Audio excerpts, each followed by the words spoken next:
on Thursday, we can start paper 3, or we can take Thursday and work on finalizing out paper 1 in smaller teams, which some students complain that I'm starting paper 2 and 3 and your mind's so focused on 1 is like, I don't hear anything. So y'all want to work on paper 2 on Thursday or paper 1 on Thursday? Is that your preference? All right. Okay, so I've got you in groups. I'll send out the groups, but I have you in groups. So let me show you real quickly. I've got a couple I still haven't seen. Anybody know who this account is? X Vasquez? Is that any of y'all? They've been attending our class, probably. That's actually Harley. That's Harley. Okay. Oh, okay. Well, that helps. Okay, thanks.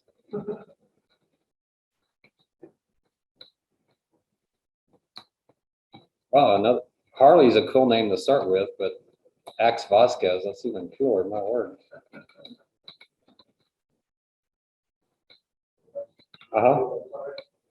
I'm sorry? Well, tell me your name again? Sutherland, okay. Where are you sitting? You're in, I guess, 503 or something. All right. All right, so I do have y'all in teams, and I'll put that out on Blackboard.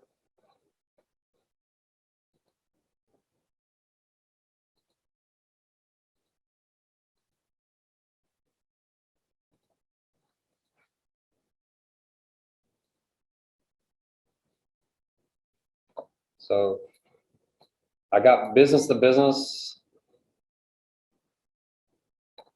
clothing. We got a lot of discretionary retail, a lot of food, some industrials. I realize Ecolabs and materials, but I put Ecolabs in there. Payment services, a lot of semiconductors. I did put a series of articles on semiconductors out there on Blackboard in case you want to look at it. It looks like they have some interesting charts, staples, and then travel and leisure. I put Netflix. So what I want to do on Thursday is put you into these groups, which is going to be somewhat awkward in this classroom. It's not the best room for it.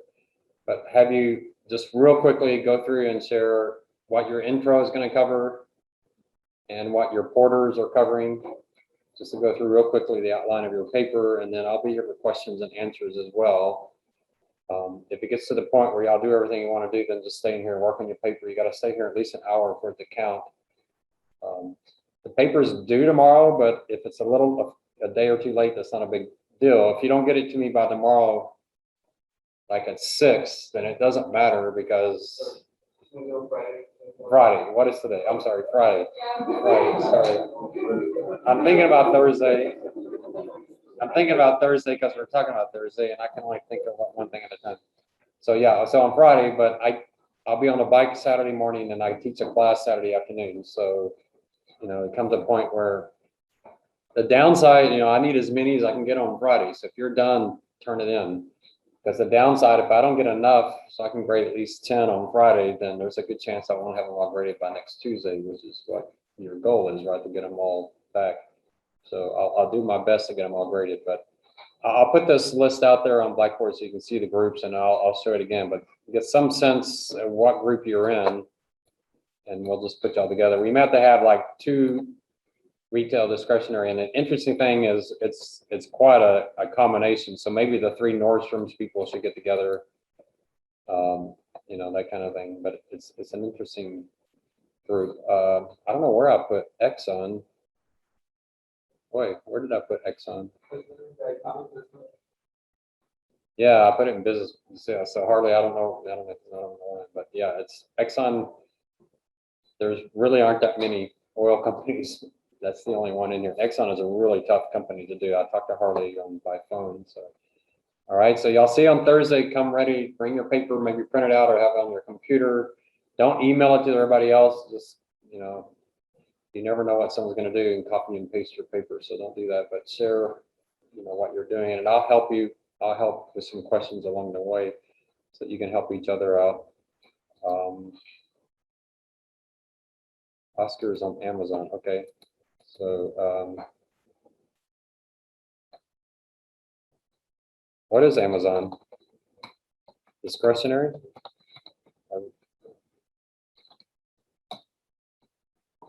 I guess I'll put you in discretionary. All right.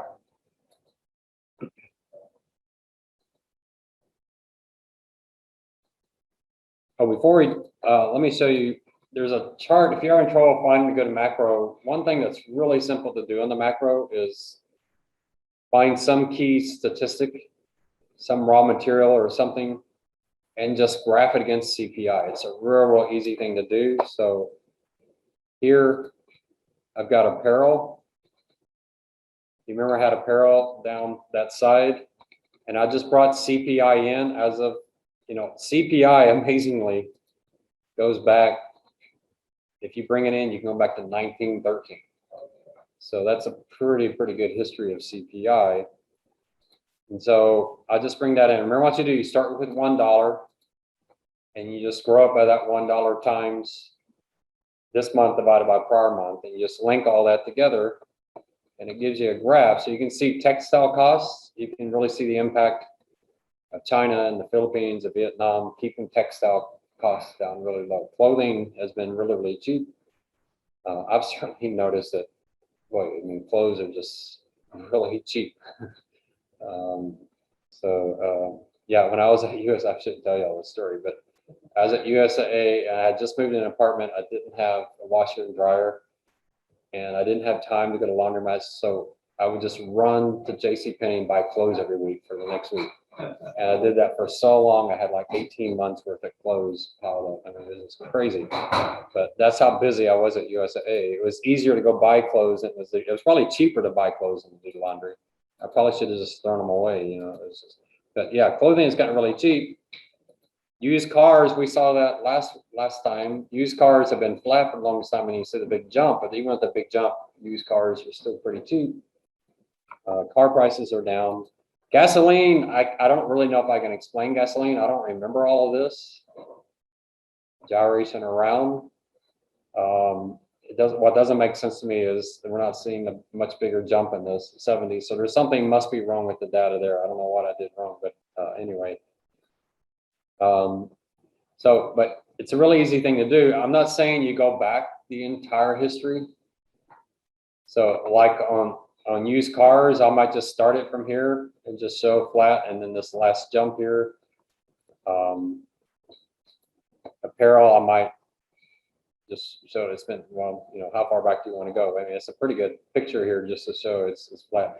Now, what bothers me about this chart? How could I fix this chart, do you think? What would be an interesting way to fix this chart? Any guesses? And do it what? But how could I change it? The x-axis. Okay, I'm sorry. Okay. So I can do that. I can go fix the dates. Unfortunately, here they have the years. If you have a chart that has the months and the years, just put the years in a column and only do the years. It just makes it a lot easier. But here, fortunately, they bring it in just with the years. All right, so if I fix that, what else might I fix? I'm talking about the y-axis. What could I do with the y-axis?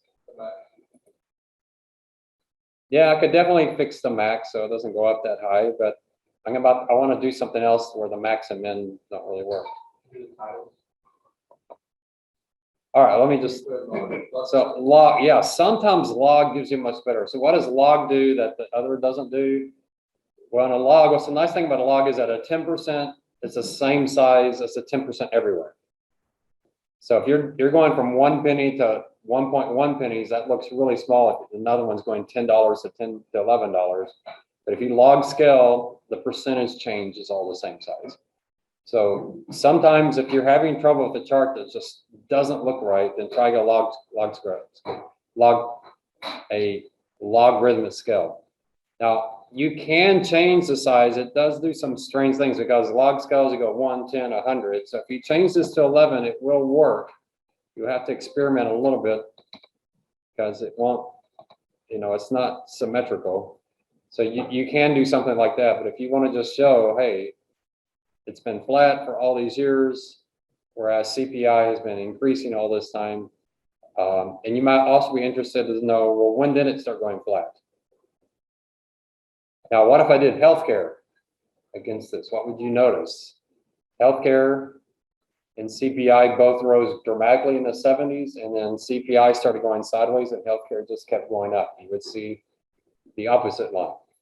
So, you know, I think it tells you a lot. If you're struggling, I tell you don't do CPI, but here's a place where you can bring CPI in.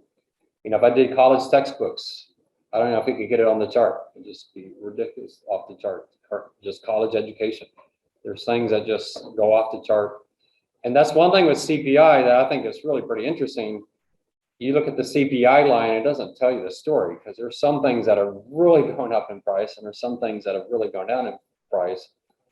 And it's an interesting chart to me is to do the two that go the opposite directions. You can see one that's way below and one way under, way over. So you can just see it's not been, there's not one story here.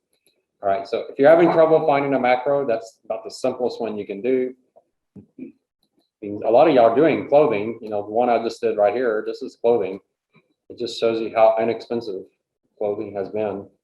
Is that good or bad? You know, if you're a clothing store, you kind of like clothing prices to be going up, but if they're cheap because textiles are so cheap, you know, your input price is down, then that's good. Your margins aren't getting crushed. All right, I got something on the chat. Let's see. All right, so Brandon, the Excel data is what I showed last class. So you'll just have to take a picture of that real quick. Y'all remember this from last class? So I put it on something last class. Maybe I'll pop it somewhere on Blackboard, but yeah, it's just it's that same site we did last time. BLS beta labs, whatever, BLS data finder. And if you go into it, CPI is the first number that comes up, or you do any search on it. So that gives you the CPI data, and then you can do a search for whatever you want to do. All right. So last class we were talking about ESG. Anybody find a good ESG source? Merchant Online? Any other sources out there? I just don't know. I would imagine Merchant Online or Market Line or one of these would have a good ESG out there. I don't know if any of y'all tried just doing ESG in your company name. Anybody try Googling that and seeing what came up? Has anyone tried Bloomberg? So I know that's more paper too, so you're not even thinking about it yet. So we'll just have to see what I really don't know what Bloomberg has. ESG is not something I studied. Some of y'all are interested in the CFA Research Challenge, and guess what they added as a requirement this year? You have to do an ESG analysis. So they're forcing that on you this year. So that's how important it's getting. If you're doing Exxon, that can be a massive part of your paper, obviously. You know, if you're doing Starbucks or something like that, maybe it's not as big one. So, right. So what you're after with the management is some assessment of, are their incentives aligned with the stockholders? Are they focused on the value of the firm? Are they focused on market share over profitability? You know, how do they express themselves relative to their entities? So that business breakdowns, I was listening to Cinnabon again today. And just listening to this is the former CEO of Cinnabon. I'm thinking, wow, that's who I would want my boss to be. Someone who knows the business extremely well, has a vision, understands customers, understands the franchises, the licenses. So she had this view of everything, and she knew finance. So she was using finance terms. She used a little bit too much jargon. I had to look up a few of her acronyms. Plus, she has a really cool name. Her name's Kat. It's like Kat Cole. What a great name. But perfect CEO. But just listening to her, I can say, okay, that's the kind of management I want. She understood cost of capital. She understood capital. She understood margins. She understood turnover. She understood the tension between turnover and margin that we'll talk about in paper 3. That's the kind of management I want. So after you finish paper 1, go out there and see if you can find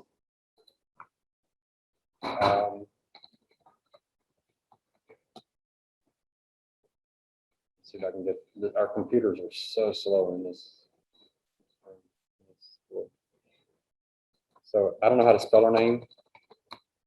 I don't know how to spell Cinnabon. Ah, it's K, cat with a K. Can't even get any cooler than that. So there she is, inspirational leader, luncheon, 59 minutes. That's what you're looking for with your CEO. All right, you want to hear. So I listen to CEOs. So I've listened to some CEOs, like when you go to investment conferences, you always want to hear the CFOs and the CEOs. And I just want to hear, are they talking about the stockholders? Do they understand the things we're going to talk about in paper 3? I'm just listening for strategy, and she understands strategy. So she's got this thing where she's got these franchisers that are only 30% of the business. They're not the most profitable part of the business. The most profitable part is the licensing. So these franchisers are getting upset. They're like, you don't even care about us anymore. She's got to keep them happy, because without them, the licensing doesn't even work. If you're not smelling Cinnabon at the airport, you're not going to buy it from Burger King and from Pillsbury. She understood all that. She knew how to take care of the franchise. So that's what I want with the CEO. I was listening to the CEO of McDonald's a few years ago. I think I told you about that. And it's like, I don't think he gets it. I don't think he gets what's going on in fast food right now. So, you know, they have Chipotle is, it's one of y'all is doing Chipotle. It's interesting looking at their strategy and what they're doing. So tell me one of your CEOs, just curious, if I can spell the name. Do y'all know your CEO? How do you spell it? Alfred. Kelly? All right, he's probably not a Cinnabon, so let's see, Visa, all right. Boy, it looks like a friendly guy. 36 minutes right there. All right, if I were on a bike on the treadmill, this is what I'd be listening to. So 36 minutes, 55 minutes, 20 minutes. You know, 2 or 3 years is not bad. Visa hasn't radically changed all that much. Because of COVID, I might want to hear them in the last couple of months, but I don't know if it's that big of a deal. You know, Exxon, I'd probably want to hear in the last 3 months or so, given what's happened this last year. But you know, I'm not so sure it's that big of a deal. This one's diversity and leadership. You know, you're more finance and you're more focused on the type of things that, you know, are strategy related. But man, it's all over the place. You're probably getting tired of looking at his face, right? He's just everywhere. So try that, and you're going to find most of your firms, if not all of your firms, are big enough. And Will, you might be the exception. Most of your firms are big enough that you're going to find something from your CEO out there. I mean, these are important people. They have tens of thousands, if not hundreds of thousands of employees. They've got to be out there putting their face out there. They got to look happy. They got to sound confident. Got to sound like they know what they're talking about. So see if you believe them and see their strategies. So try to bring that in. In paper 2, what I really, really hate in paper 2 is the bios, the CEO bios, the biographies. You know, I don't really care when they went to college unless that's really central to what they're doing. You know, so tell me something about what their vision for the firm is, and these videos should give you that opportunity to do that. So if you listen to them, are they talking about the stockholders? Are they talking about return on capital? What is their focus when they're talking to entities? Especially if you find them at an investment conference, they better have the stockholder number 1 in their mind. Talking about, and so we're going to talk about this in paper 3, but in paper 2, you know, what are the most important things? You got top line. You know what top line is? What's another word for top line? Revenue, top line growth. Are they growing the business? Then you got margins. What's another word for margins? Profitability, bottom line. So are they growing the top line at the expense of the bottom line? Or they understand the dynamics of those two? Then you got return on capital. Return on capital. How much are they investing in the business? What are they investing in? And they understand they need to get a return on that. Are they finding like Cinnabon, the franchise and licensing model? Those are very low capital models. So they're getting a lot of profitability without having to put a lot of money. But then they also mention that with the recession, she talked about the 2008 recession, people stopped flying. And then obviously COVID, people stopped going to malls, and that's, that's the case even without COVID, right? Y'all ever go to malls? I think the only people who go to malls are in their 80s, so they can walk in air conditioning, right? It's a dying brand. So how does a Cinnabon survive when their two biggest outlets are airlines, airports? And then she talks about the licensing, and she understands that growth at the top line growth. She understands the margin, but also because of the recession, their stores, their franchises were starting to get worn down. They were cutting back on expenses. And so she saw, okay, we got to get our franchises to reinvest, fix their stoves, fix their stores, but they're not going to do that unless we incentivize them and give them some capital. So she was talking on the capital side, but why she had to do that to get them out of this recession. She was saying all the right things. That's what I want to hear a CEO say. So, all right, so try that. So you could look at the board. Look at the board and see who are on the board, especially if you have a firm as complicated as an Exxon. Are the board members, do they have a background in petroleum and oil markets? Do they understand that market? If the board of Exxon is the CEO from Nordstrom's, I'm not sure how long they're going to take to be able to figure this business out and be of any value. But boards are getting smaller. There's fewer inside board members. Directors are getting compensated more like the management with stock options. You have these independent groups that are selecting. I remember reading about Disney, that Disney CEO and Disney CEO's personal lawyer were on the board. That's not good. Right? There's no independence there. Most of the boards I've dealt with, the CEO of my company was on the board. And anytime the board started trying to dictate what he did, he would shut them down. It's like, no, that's not your job. That's my job. So you could really see it that he didn't want them. He wanted them just having these fluffy, high level discussions. He didn't want them. But then USA's Bob Davis came in. He treated the board like a board. He went in and said, this is what we're doing. He wanted them to understand it. It was very different type of dynamic. And the CEO really drives a lot of that. So who is on your board? What's their background? All right. So what we're talking about, it's okay that founders, most CEOs. I'm sorry? How you said last week, Zuckerberg, he's supposed to be CEO and the founder.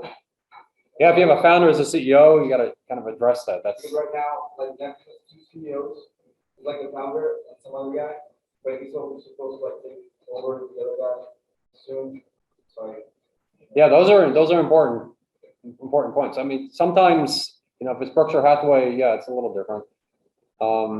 With Facebook, I don't know what would happen if Zuckerberg were to suddenly, get sick and just have to drop out. Bezos, I don't think Amazon is, what's been the reaction with Bezos? Is his leaving is. Yeah, so it's Tom Cook has done a good job, so it's not always the founder is a bad thing, but that tends to be the thing because the founder tends to be focused on growth, legacy and all that kind of thing, and it's hard for them to shift over to think about the stockholders. But I would definitely think through those terms. Who is the founder? Who is the CEO? What's their background? How long has the CEO been there? Where did they come from? Did they come from outside the firm? Did they come inside the firm? If they're inside the firm, which division were they in? Those are important things to think about. And that's really what I'm interested in. So let's look at the paper two. Paper two, I don't give you as much guidance on paper two, mainly because it's a pretty straightforward paper. So you want to talk about your company. Who are they? What are their product lines? Some students do this with a bar chart that shows how much revenue is from this product, what's their main product. If I'm doing a retail, you could certainly do that. How much is groceries? How much is this or that? How much is apparel if they break those things out? But you definitely want to know who is the product, You definitely want to know who is their customer base. To whom do they focus? Who knows Walmart? Maybe it's everybody, or maybe it's lower income. Who knows? Costco. Who knows what, what's their focus? What's the geography?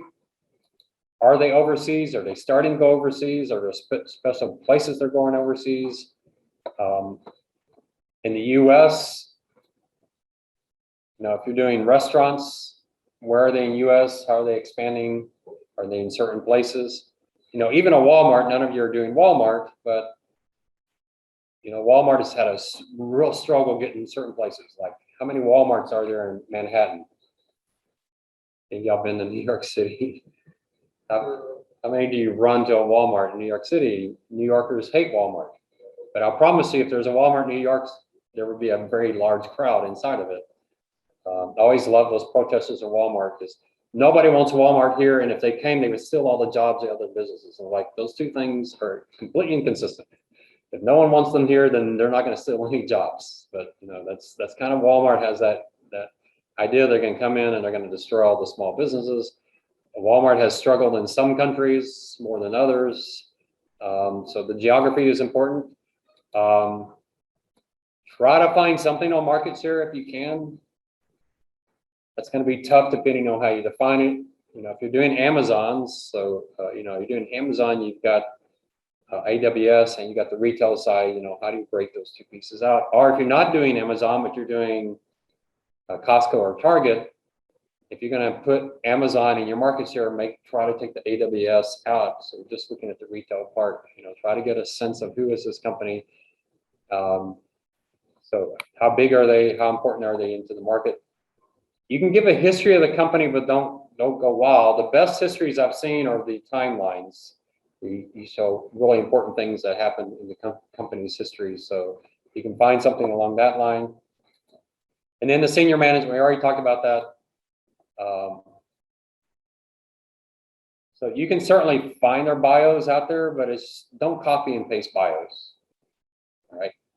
So go out, find their bio, read through it, and try to figure out what's the most important thing in this bio. All right. It's the fact that they graduated from Tulane University with a degree in marketing. Is that important? If that was 47 years ago, does anyone care about that? So try to find the things that are really key. I do think where they were right before they became CEO is extremely important. So I would certainly look at that. If they've been a CEO for 2 years, I think that's far more important to talk about the previous CEO, how that transition was played out, why that transition happened 2 years ago. Did the previous one retire because they were 80 years old? Or did the previous one get fired? None of you are doing JCPenney, but I think it's really interesting. JCPenney hired that person from Apple. I don't know if you remember that story. He's going to come in and he's going to Apple JCPenney, and how did that go? Complete disaster. That's an important to understand, and that's probably has harmed them to this day. It's probably that they can't survive that. So focus. The goal of the management section is not to have something that you stick in your paper on management. That's not the goal. The goal is to tell me something about the firm. Management is extremely important. All right. My own experience, moving from General McDermott to Bob Harris, to Bob Davis, to Joe Robles, to Stuart Parker, to Wayne Peacock. Each one of those, all men, right? So USA has never had a female CEO. We'll see if they do next time. But all men, not all military background, although Stuart had some, and Bob Davis had some. But very, very different people. Moved the company so a CEO has a huge impact on a firm. There's no question. So you've got to talk about it, who they are and what they do, but it's got to be meaningful. I say possible. I really think you should require yourself to do the ESG now, just because you really want that. If you're going to put this on LinkedIn, you need to have an ESG section. It's just become standard. And I'll check out Thursday. I'll go check out the ESG on Bloomberg on some of your companies, just to see what they have to offer. But then the focus of your firm becomes this: what is what is it that differentiates themselves from everybody else? What is it that they have that their competitors don't? It's the reason their customers come to them. It gives them an advantage and it's sustainable. That may not be true for all of your firms. So Visa, it's going to be the network effect. Visa's everywhere. They're big, they're huge. Exxon is this massive economies of scale. It's the infrastructure that they built. It's their knowledge. It's their existence everywhere in all countries. So try to figure out what that is. You probably set that up somewhat in paper one. If you don't think your firm has a competitive advantage, I mean, what is Target's? What's the thing you think about Target that you don't think about with Costco or Walmart or or Kohl's? What is it Target does that these other places don't do? How distinctive is it? You might give me an idea. Why do you go to Target and not go to Kohl's? Is it prices? Is it what they have in stock? Is it the environment? Is it sales that they have? Better quality? Is it different than Kohl's? It's unique. So what do they have? So that's the kind of thing you're trying to figure out yourself personally, or just see what other people are saying. If you can't think of anything, it doesn't mean that you didn't do a good job thinking about it. It may be that your firm doesn't have that. I've been in Kohl's once and I thought it was terrible. I really hated all the experience. I couldn't find anything. And the stuff I did find, I thought, why would I ever spend that much for a shirt? And that kind of thing. They didn't see my chart on apparel. And I thought, man, their stuff is overpriced. But I don't know. That's my one time. So I might have just hit the wrong store and just didn't like it. But banking, the same thing with banking. A lot of times it's location for banking, but so what makes you choose one vendor over another vendor? And if you can't think of that, then that's a firm that's really, really going to be struggling. And then you need to do a SWOT analysis. If, as much as all this other stuff, especially this competitive position, you can put into the SWOT analysis so you're not repeating. That would be good. Strength, weaknesses, opportunities, and threats. You can definitely get that from market line, but don't copy market lines. Create your own. I have several students that go in and they just take market lines and put it into your paper. It's like your boss isn't going to pay you $500,000 a year to copy and paste from market line. They can do that themselves, or they can hire someone for minimum wage and do that. So you've got to do your own thinking, your own ideas. So, but again, this is the place where you can create your own surveys. If you want to go out to Facebook, y'all have what, 3,000 Facebook friends? Do a survey. Why do you shop at this store versus this store? Just see what they're saying. I know it's maybe not statistically good enough for a published sales side report, but for what you're doing, if you can't think of the ideas, then go out and quiz people, ask people. I've never had students do this, but go stand in front of one of the stores, maybe get management approval first and say, I'm just going to ask people why they're coming here. I don't know, try to figure it out. If you can't come up with ideas, try to figure it out. Why do you use Visa instead of Mastercard?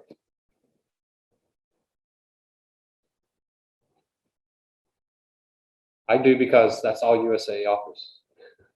They don't have Mastercard anymore. I used to have Visa and Mastercard from USA, and then USA shut down Mastercard. Now I have Visa. So I have a card because that's what my bank offers. Is that what it is for you? Pretty much, That's the only choice. So none of you say, I use Visa because I like it a lot better than Mastercard. Now Visa had the commercial for a while there where they talked about how global they were. And if you ask people what card's more pervasive in the world, they would say Visa because that was their commercial. But if you actually look at the number, it maybe not have been that pervasive or not. So they had that, but most people, they just, can you think of a place that accepts Visa but doesn't accept MasterCard? I challenge anyone, go out and find a place that does not accept MasterCard. It's probably pretty tough to do, right? So what is it that Visa has that MasterCard doesn't? Are their exchange rates the same? I would imagine. Visa, MasterCard probably charge exactly the same. What is the difference between those two companies? Are they the same company twice? It's a monopoly of two companies and no one else can compete, so it can be tough. So Marcus, you may have a tough time. You're doing Visa, right? So you may have a tough time saying, what is that? So they certainly have the network effect, they have an economic moat, but is it any different than MasterCard, or are these just two companies that are exactly the same? FedEx versus UPS. We're doing FedEx, right? Why do you use FedEx instead of UPS? It's probably whatever Amazon or whoever has set up, right? You don't even think about it. Or maybe it's, does FedEx being in Kinko's give you an advantage, that location, you know? So you got to kind of stop and think about it. Is there a difference between the two? Is it rates? Or FedEx and UPS have different rates? More reliability? Why do you use FedEx instead of the Postal Service? Is it rates? Is it reliability? You know, so stop and think about your firm. What do they have? And that's why you can see those YouTube videos are so powerful, because that's what the CEO is going to have to talk about. Those are the kind of questions they're going to get. And it's not always easy. Strengths of the firm, try to focus on the firm when you do strengths. Try not to go back to paper one and start talking about the industry again. The strengths of the firm, and strengths, I mean, what distinguishes them from their competitors. Weaknesses of the firm. What is it they need to be working on? What is it that they have a disadvantage? Then when you get the opportunities and threats, that will probably be more industry-wide type of things. It can be company specific, but a lot of times it's more industry-wide. Try to avoid redundancies. So if you can say it under the SWOT, put it under the SWOT. And then finally, some final statement here, not about growth, but here about, is this firm well positioned within this industry? Do they have something? So that I really think your conclusion comes back down to the sustainability of their advantage, if they have an advantage.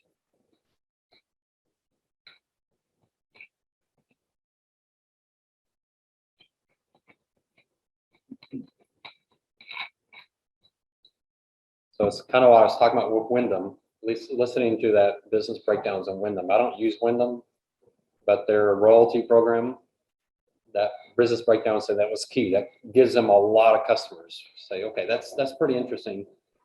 I need to explore that more. I can't just take their word for it. I need to explore that more. But they said they have 80 million members. That's pretty incredible. In a country of 300 million, they have 80 million royalty customers. That's impressive, right? For hotels, there's a lot of hotel chains out there. They have about a fifth of the U.S. population. And when you think about 80 million, that's 80 million royalty. So how many royalty memberships does a family of 5 have with Wyndham? I would assume it's 1, right? So that's 80 million households. That's a huge number. That's really impressive. I was really blown away by that. Now, I stay at Wyndham hotels all the time because they're nice and that cheap but safe kind of hotel that I like. I'm a cheapskate, but I like to be safe. They're right there, right where I want. So maybe I should become a royalty member, right? You know, so here I'm listening to this, I'm thinking, man, that kind of makes some sense. The one thing they never talked about in that podcast was, what was the benefit of the royalty membership? They never mentioned that one. Did they get discounts on hotel stays? I have no idea. I didn't even see that part. So that part they never even addressed. So that's pretty important. What is the benefit to the buyer? The one thing I don't have here that I keep emphasizing is value chain management. And you can add to that supply chain management. So definitely, if you have not done a search on those phrases for your company. So value chain, I love the concept, is every firm does similar things, but they don't do it in the same way. So your firm may be really generic on 3 things, but it's just one thing that they do that separates them. So if you look at the value chain, and we talked about value chain a couple weeks ago, you look at the value chain, look at all the pieces, ask where in this value chain did this firm do something really distinctive that separates them from everybody else. So yeah, for Eduardo, I would kind of think the value chain for FedEx, the value chain for UPS, is there something unique between these 2 firms when they do those 2 things? All right, so definitely Google value chain management, supply chain management, and then be careful that it's not some freshman in college paper for their first marketing class. So you're going to draw on that for your paper. That's good. I've seen some pretty hilarious things. Students that plagiarize. One college professor, it was like a college student plagiarized some 5th grader's paper and turned it in, and the professor's like, wow, Good job. Great paper.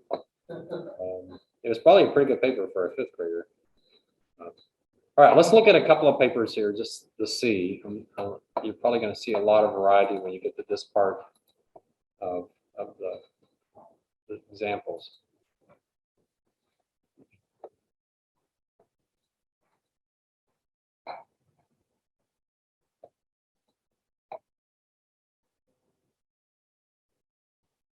All right, let's do Chipotle. I haven't looked at Matthew's paper in a while. So this is a student, not a finance major. I should email him and see how he's doing. I didn't like his exact summary because it looked like a college paper, but the rest of the paper is very, very strong. Now Chipotle, I think this was pre-crisis for Chipotle.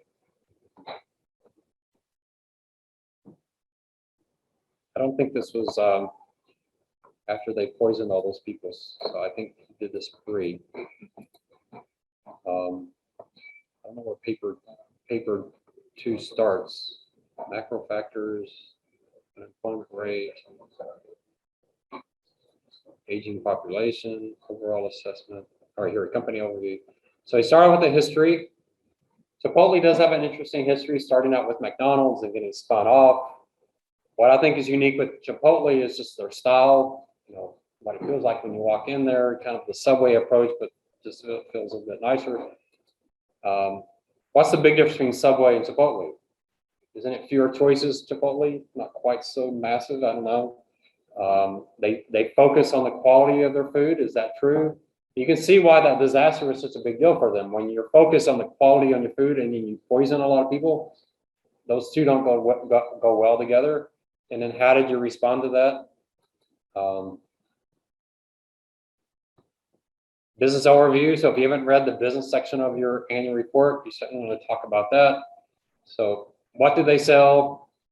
Geographically, you know, you want to make sure you have that. He's got the culture in there. He's got the market share chart in there. So with restaurants, it's pretty straightforward. Restaurants don't do restaurants and cloud computing. So you've got something that's fairly straightforward. So the revenue line for these companies is fairly easy to do. And most of these restaurants that he'd be competing against would be public, so he probably could get the data pretty easily, but you know, it's out there. So Chipotle is a small player. They're only 1%. Well, that's good from a growth standpoint. You know, what kills a restaurant is you got too many of them. They're all over the place. So being smaller is somewhat an advantage there. You notice he doesn't have Subway in there. He probably could have gotten Subway's dollars in there. What else does he not have? So he has revenue. What else could you do with restaurants? Would locations be important? So why is it not so impressive Subway has more stores than McDonald's? Well, Subway, the revenue footprint of a Subway is a much smaller than a McDonald's, but it still might be interesting number of stores. Same thing with Starbucks. He doesn't have Starbucks in there. You know, Yum, you've got a, you know, Yum owns a bunch of things. So you got several in there together. How do you break it up? Growth in market share, 2006, 2012. So he's showing that they've gone from 1% of the market to 3%. At the time he wrote this paper, Chipotle was somewhat of a darling of the restaurants. They were like the alternative to McDonald's, a little fresh and kind of new and interesting, a different food group. So kind of I don't think he has Taco Bell in there. A little bit different than Taco Bell, right? Key competitors, kind of out of order there. Now, how did he do on the management? So they got a founder. It shows that he has a restaurant background, so that's interesting. So that's interesting that Chipotle had the founder there, even through all the McDonald's years and then back out. He's got the chief executive officer, serving as president and chief officer since March. He's got the CFO, 18 years at McDonald's. So he's highlighting some interesting things. So it looks like this is a very restaurant focused group. What don't you see there? Strategy. That's a big thing that's missing. What is the strategy that's managing? What do they see as the future of Chipotle? What do they say is Chipotle's unique strategy, unique culture, unique advantages? What do they want to do? Do they franchise? Is franchising important? We'll talk about franchising in paper 3 and why that's a really good turnover strategy. But does Chipotle franchise? Do y'all know? Could you buy a Chipotle franchise, or is it only company-owned stores? And should they franchise? And why don't they franchise if they don't? Why does McDonald's franchise? And I don't know if Jack in the Box, I can't remember who franchises, who doesn't. That's an important decision, has an important this impact on your revenue growth and how that turnover works out over time. Then he did the SWOT analysis. Now he did it like this. What I would recommend that you do, the ones that I've seen that are best, is you start with a table like this with fewer words than that, a table with categories, and then a more detailed discussion underneath that goes in the exact same order. That's the ones I've seen that are the strongest. To me, it works a whole lot better. I think this is a little bit wordy, so if you could get it down to fewer words. He's got about 2 or 3 in each one. Yeah, that's probably about right. If you got the 25 strengths of your company, you're probably going too far down. Some things that are strengths, like, I don't know, they run a reward for, I don't know, energy savings or something, you know, really focus on what's substantive to the company. I know there's things that are important, environment, diversity, those things are important, but from a finance standpoint, revenue growth, profitability, you want to really focus on those bigger items. You can certainly talk about those other things, but you know, when it comes down to it, the big things is we're really focused on top line growth, profitability, and return on capital. Those are things you really want to put in there. So strengths, food with integrity. So good brand image. I would almost, you know, that's certainly a big part for Chipotle. Small size allows for flexibility. Key personnel with long experience in restaurants, so he brings that up, their background weakness. I don't know what this means. Unauthorized worker, anybody know what that is? Unauthorized worker dilemma. We can have a lot of undocumented. Possibly. So you can see why that's not enough. He probably lost some points on his SWOT analysis. Supplier limitations can lead to higher costs and shortages. Litigations for non-compliance violations. I'm not sure exactly where that comes in. This was before the food poisoning. Then opportunities, growing health conscious market. See how that's more industry wide.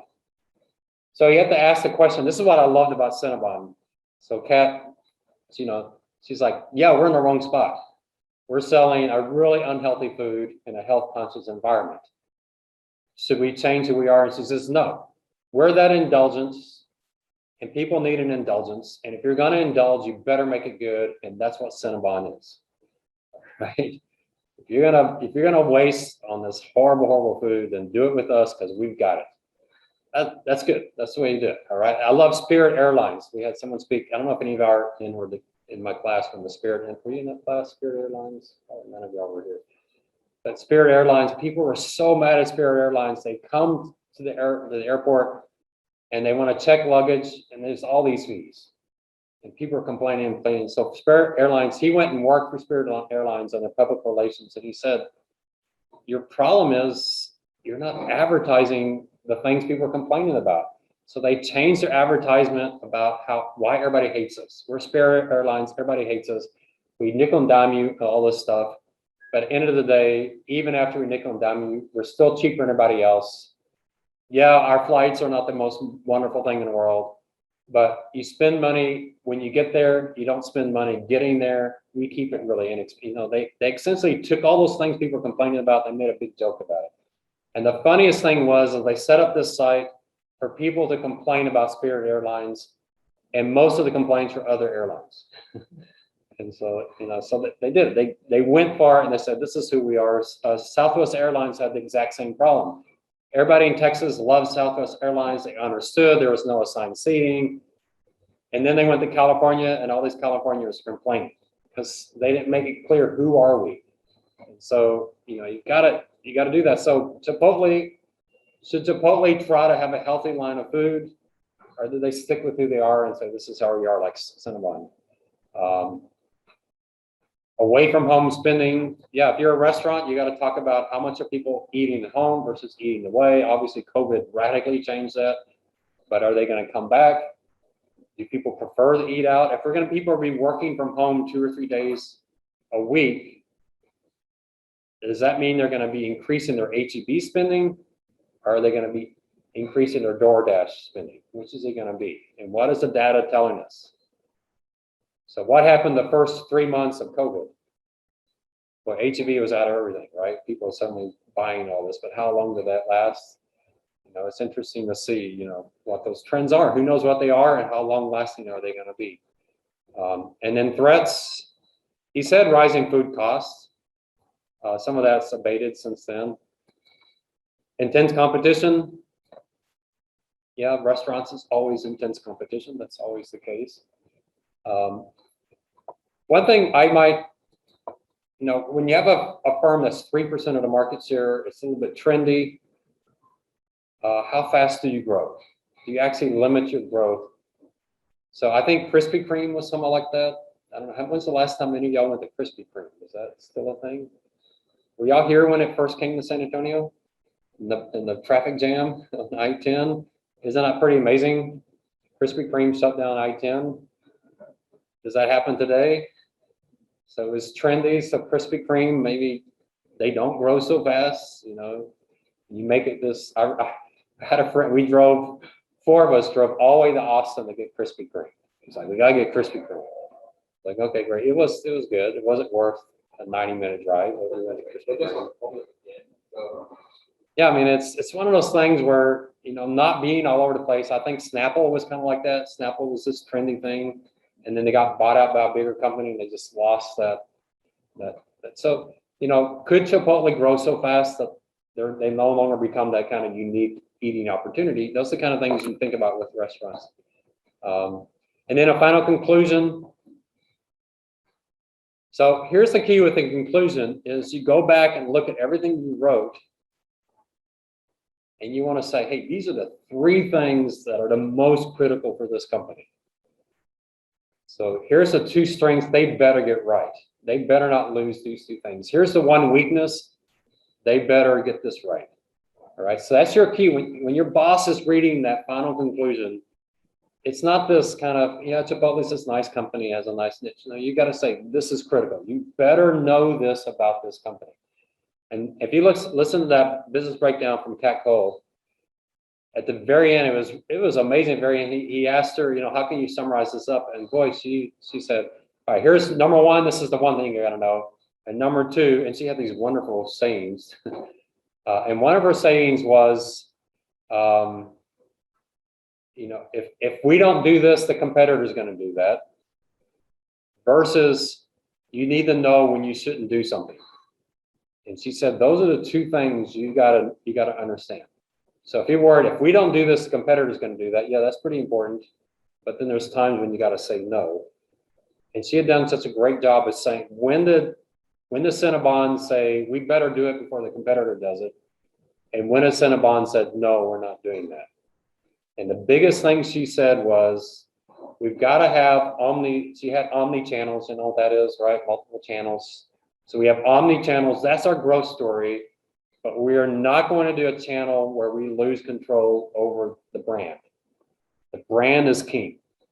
So she in a nutshell, describes Cinnabon. I could write paper 2 for Cinnabon entirely off of that. Have you listened to Business Breakdown on Visa yet, Marcus? No. Yeah, that's a really good. They do a good job on that one.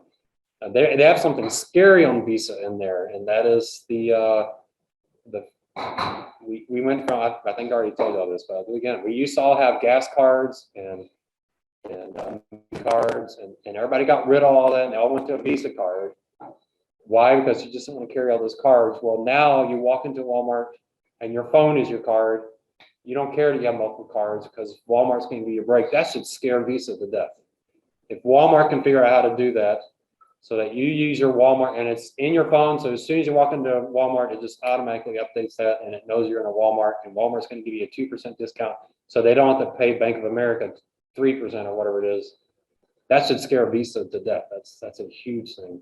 So, those kind of things. So I would probably, I'd be focused on that in my conclusion. All right. So you really want to make sure you've told the story. And that's why I so highly recommend Business Breakdown. I think they have Exxon in there too. Whoever's doing Exxon, they have a business breakdown on Exxon. They have it on Costco. The only thing I didn't like on the Costco one is they didn't talk the internet at all, which just to me is amazing. That would be pretty critical.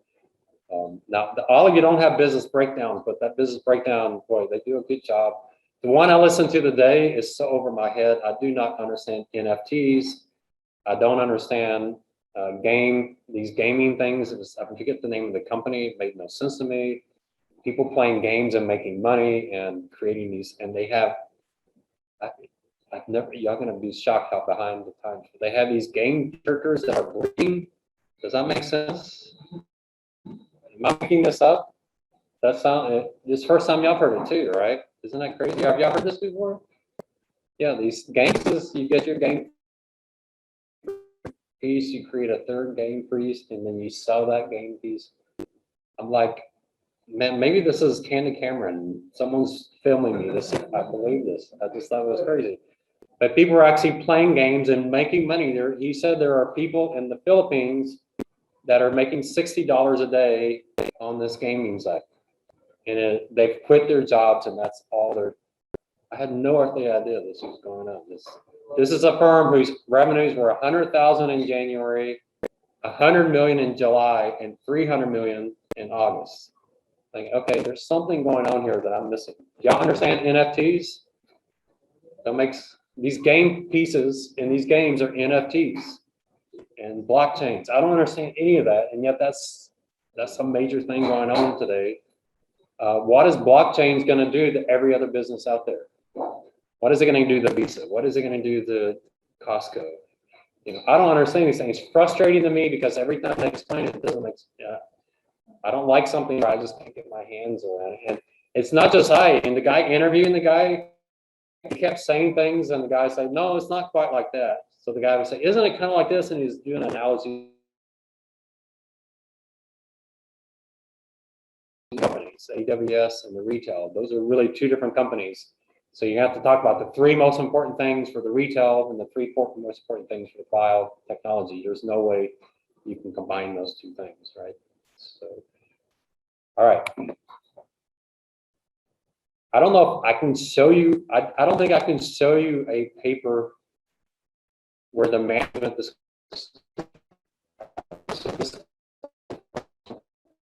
one paper that did, I can't remember the company now, Hewlett Packard.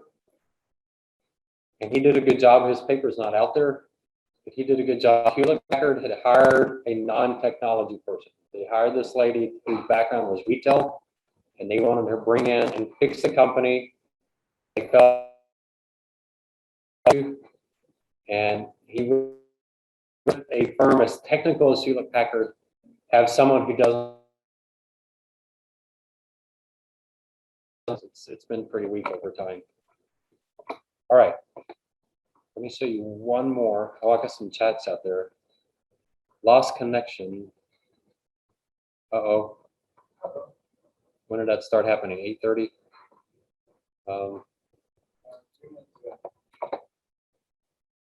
Right, so I don't know how to fix that. So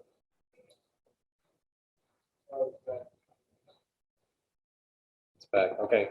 That happens, and the only way I can do is get out and get back in, but it's hard to do it when I have a class looking at me.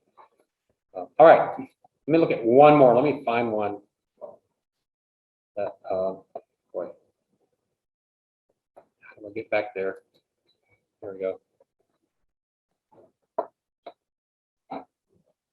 All right, let me scare you to death. Some of y'all looked at this paper. it may take it 3 hours to load, so. All right, so Microsoft, is someone doing Microsoft in here? Yeah, so you've looked at his paper. Yeah, he's very, very good. I mean, this actually got him a job, and they loved him in the job. So this guy's cut out for security analysis. So Microsoft is a very, very difficult company to do. So I don't know how many product lines you're going to focus in on. 3, so you're going to kick some out. You probably talk about them, right? And just so you're probably going to have 3 things for each one of those at the end. So your conclusion is going to be a little bit longer. So Microsoft, he probably went, probably too many different lines of business.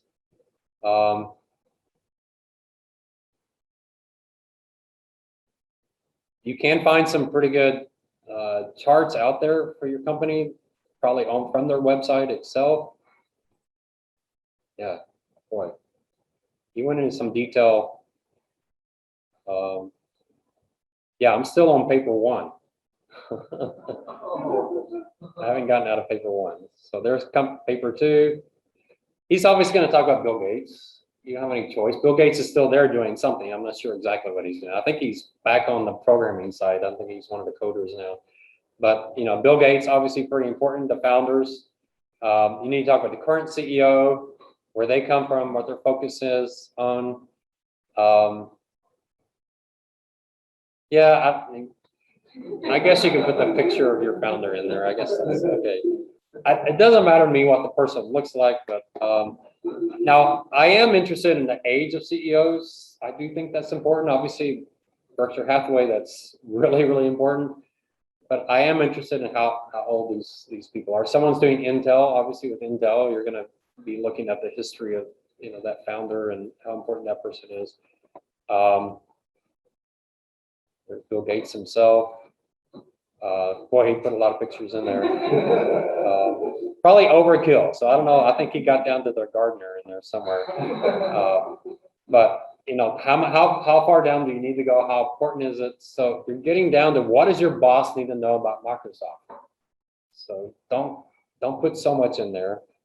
I do like charts like this if there's a big difference. So if I were doing Amazon, I probably would look at the retail revenue versus the AWS revenue over time. I think that would be really, really important. I'd also want to look at the net margin, the gross margins of those 2 businesses over time in dollars. I think that would be important. There's some stuff in paper 3 that you're going to be tempted to put in paper 2, and it's okay if you have it in both places. So if you want to look at revenue growth or gross margins over time, Microsoft has incredible gross margins. If you can show gross margin by product line, I think that's, you're talking about 70%, 80% gross margins. That's just unheard of, right? It's crazy stuff. So percent revenue for major segments, those kind of things are important. So what is he trying to get to with all of this? He's trying to say, has this firm changed over time? Is there one product line that's starting to dominate versus the other? So like Amazon, where's the profitability coming from? Is it coming from the cloud computing? Is it coming from retail? How's that changed over time? Those are the kind of things you're looking for. So here he has this is more of an paper 3 thing, but he brought it in paper 2, just he wanted to just show revenue growth versus profitability. So, there's a lot of things you can do. Boy, he brought the picture in again. It's like, and it's even a different picture. That's crazy stuff. And then he does a SWOT. Now, on the SWOT, you want to make sure you have some summary, especially as lengthy as his is. So his SWOT is very lengthy without, so he did the opposite of Matthew's paper. So Matthew just had the summary without the discussion. He has a discussion without the summary. Now, do you start with the summary and then go into discussion, or do discussion and then go to summary? I don't know, which is better. Probably depends on the company, but try them both. Now, if you look at Market Line, they do have a nice, most students' summary looks exactly like Market Line's.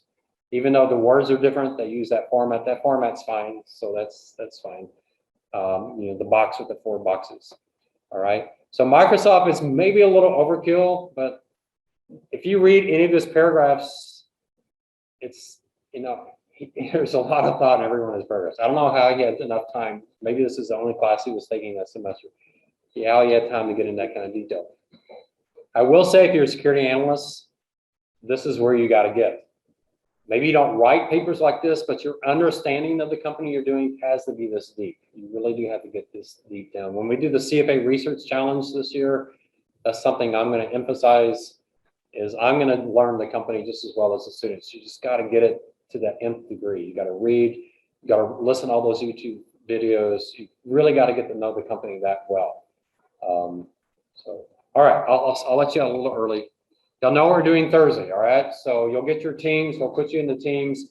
If you get a Zoom on Thursday, then you'll have to set up a Zoom so you can get in with your team and talk to them. And so I'll give you Zoom credit on Thursday, but you need to talk to, make sure you're on the call. All right, thanks.